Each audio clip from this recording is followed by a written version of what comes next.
Hello dear colleagues, I'm glad to welcome you on our tea sessions. Today we will talk about teaching silent letters.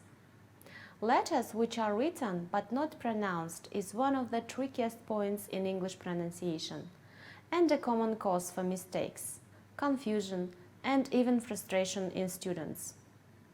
However, silent letters are much easier to teach and learn than other pronunciation points like sounds that don't exist in L1 and intonation. In fact, time spent on silent letters is probably the most efficient way to quickly improve pronunciation and help with the spelling too. What to teach about silent letters?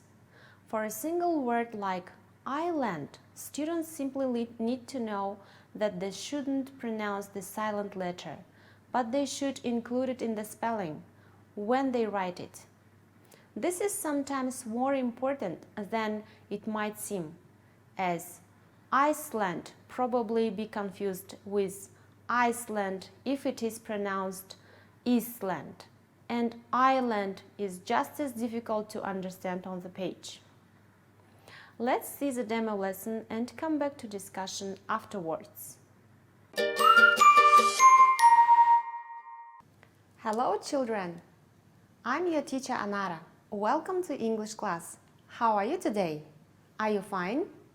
I hope so. Prepare your books, workbooks, pens and pencils. Let's start. Look at the picture. What is a silent letter? Shh. Silent is when you don't say, you don't pronounce the silent letter. Now look at the pictures, listen and repeat. Knee, knee, knife, knife, knit, knit, wrist, wrist, right, right, wrong, wrong. Now look at the spelling, listen and repeat the words. Knee, knee, knife, knife, knit, knit, no, no, wrist, wrist, right, right, wrong, wrong, writer, writer. What do you notice? Yes, you don't pronounce letters K and W. Good job, children. Now copy the words into your notebooks.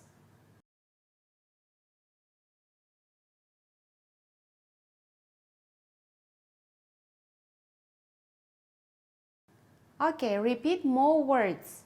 Ran, right, wrap, knee, night, knot, knit, knob, knock.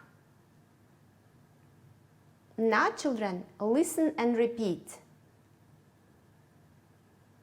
Knitting, knitting, no, no, knock, knock, night, night, knob, knob, neck, neck, wrap, wrap, rack, rack, wrinkle, wrinkle, wrist, wrist, rye, rye, wrench, wrench.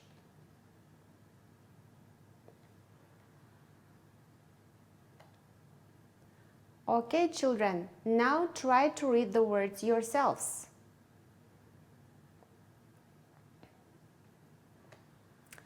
Now read the words with your classmates. Good job! Let's continue. Open your books to page 52. Look at the exercise 4. Listen, read and say. A. Wendy's wrist hurts when she writes the wrong answer. Repeat please. Wendy's wrist hurts when she writes the wrong answer. Good job. B. I got on my knees to reach the knife. I got on my knees to reach the knife. Good job, children. Okay, children. Now read the text and write letters K, N or W, R. Mary is a she books for children. In her free time, she and rides a bike. She often falls and hurts her and she can't walk. She can't and she can't. She doesn't. What's with the bike?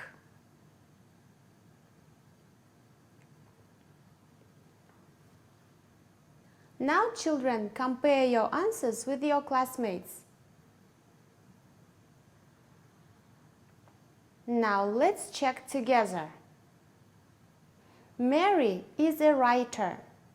She writes books for children. In her free time, she knits and rides a bike. She often falls and hurts her knee and wrist. She can't walk. She can't knit and she can't write. She doesn't know what's wrong with her bike. Good job, children. Remember the rule. K, N together, K is silent. W, R together, W is silent. You don't pronounce it. That's all for today. Remember how to say and write words correctly. Remember the silent letters W and K. Thank you. Goodbye. Dear teachers, as you have just seen in the demo lesson, I taught how to teach silent K and silent W letters. You have definitely noticed that I used many drilling activities to practice learners' pronunciation. I have a question here. Did you notice if the students saw the written word first or they heard the word first? Yes, they heard the words first, looking at the picture without seeing the written form of the word. Why do you think it is a good idea to drill the words first and then to show the spelling? I guess you know it. It is because learners should first get to know the meaning with pronunciation and then the spelling, or how we call it in the form of the word.